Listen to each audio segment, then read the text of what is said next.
Okay, in this video, we'll be looking at sketching sine curves.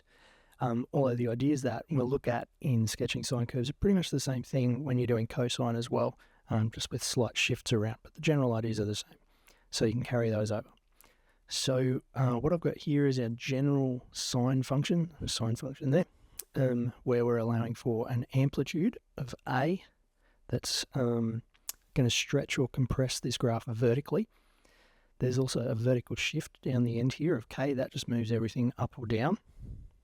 H on the inside there is our horizontal shift, so that moves the graph H units to the right, or if H was negative itself, back to the left. And B controls horizontally stretching or compressing the graph. So for sine and cosine, the wavelength will be 2 pi divided by that number B. Okay, so to show you how I do this, I'm going to go step by step at first, but just remember that once you've done a few of these, you get used to things and you might be able to start to skip a few of the steps or do a few of the steps all at once.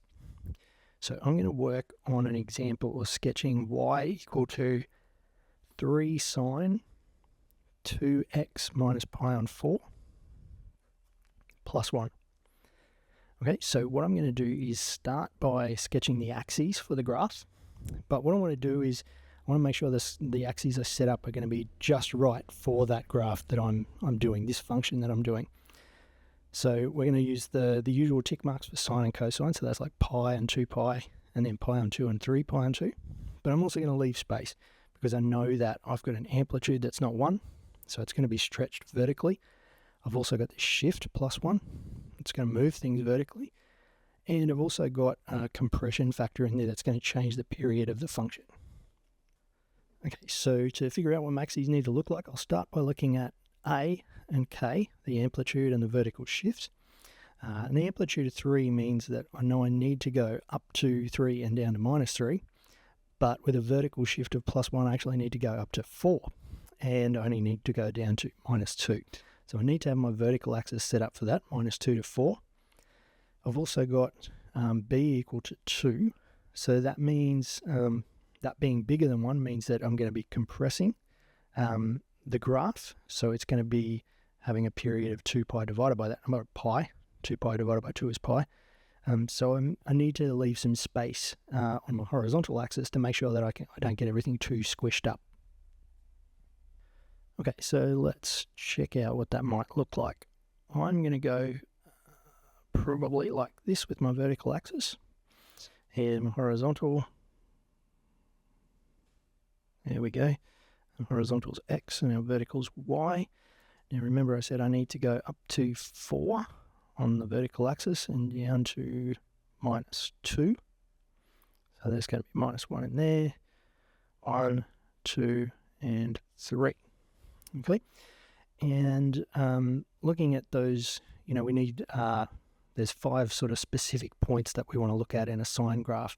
That's where it's maximum, where it's minimum, and those 3 points where it crosses the axis. So for a normal sine curve, that's going to happen over a period of 2 pi. So I might pop 2 pi over there and pi there. And in between is where the other critical points are. Pi over 2 and 3 pi over 2. And I'm actually just going to pop it backwards as well to minus pi and minus pi on 2. Now the reason I do that is usually just in case when we've got that horizontal shift, just in case I need to shift things back across to the other side of the axis.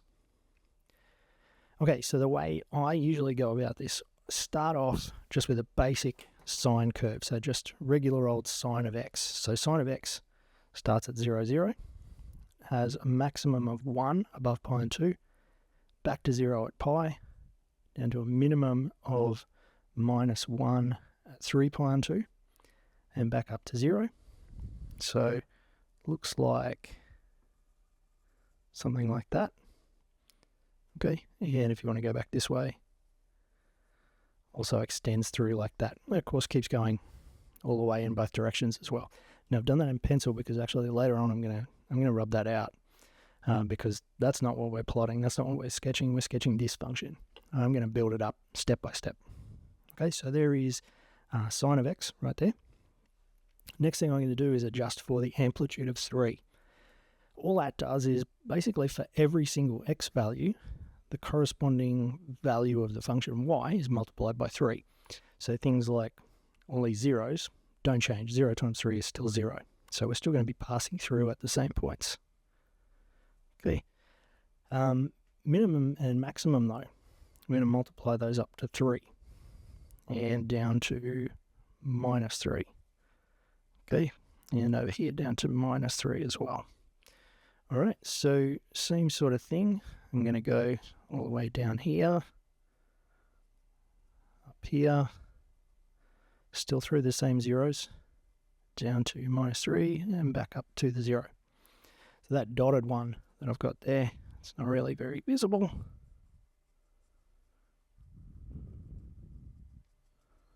There we go. That's my 3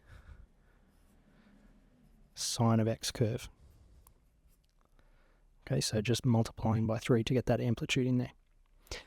All right, next one I'm going to take a look at is adjusting for that b value of 2. Okay, so remember the b value of 2 makes the period of our function t equal to 2 pi divided by 2, which is just pi. So instead of having a period of 2 pi, like both of these curves do, like the regular sine function and 3 times the sine function, everything's going to happen in between 0 and pi. So I'm going to have to repeat that whole sort of shape, but in that space instead of the 2 pi space. Okay, so I'm going to have, I'll still have the zeros in the same spots, but I'm going to go up to that maximum of 3, then down to 0, down to a minimum of minus 3, and back up again. Okay, so everything's happening much quicker. Just like that. Okay, so you can see that much shorter wavelength because of that 2 value in there. So I'll just label that one. That's going to be 3 sine of 2x. Okay, and I better repeat it as well. So it's going to repeat the same shape from pi to 2 pi. So we're going to go up to 3, back down through 0, down to minus 3, back up there.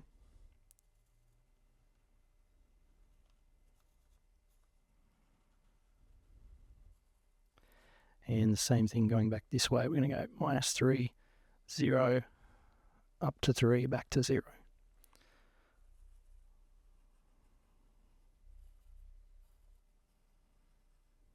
There we go, nice and thick, so you can see that one. Okay, so that's 3 sine 2x. Next thing I'm going to do is the horizontal shift.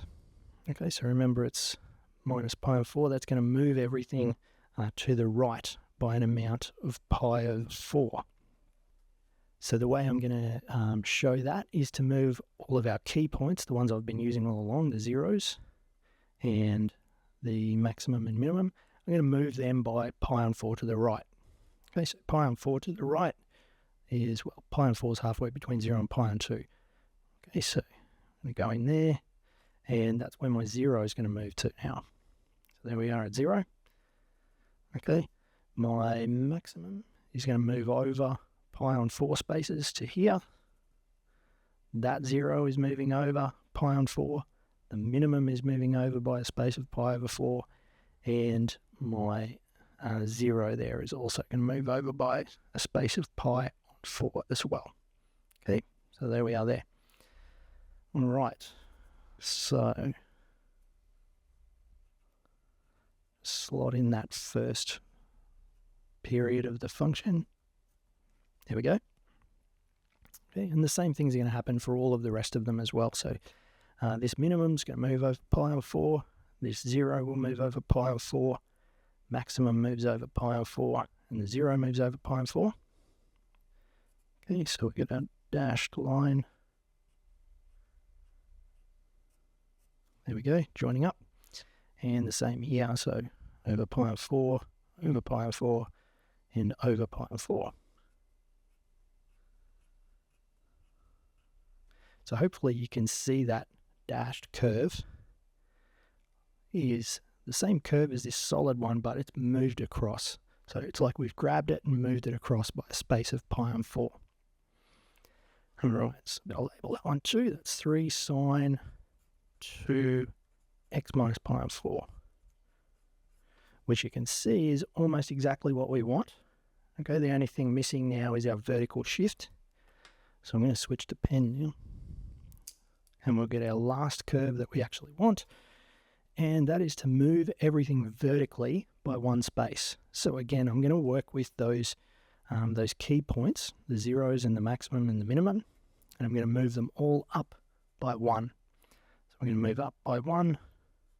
This one moves up by 1. Up by 1. They're still happening in the same horizontal location, just moving vertically by 1.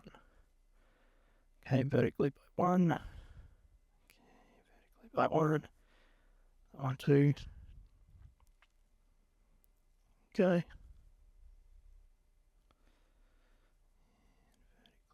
There we go. This one's up, and this one as well. And then the same sort of thing, joining those up.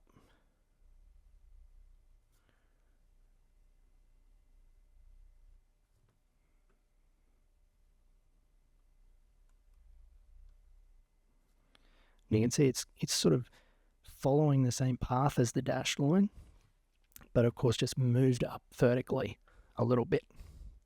Okay, so that's my last one there. That is y equal to 3 sine 2x minus pi on 4 and plus 1 for the vertical shift. That's my last one. Okay, so I might actually leave all of those curves there. Normally I would rub them all out and you'd just be left with the red curve, which is the one that you actually wanted to sketch. But just to show you all the little pieces going together in there, where those all come from.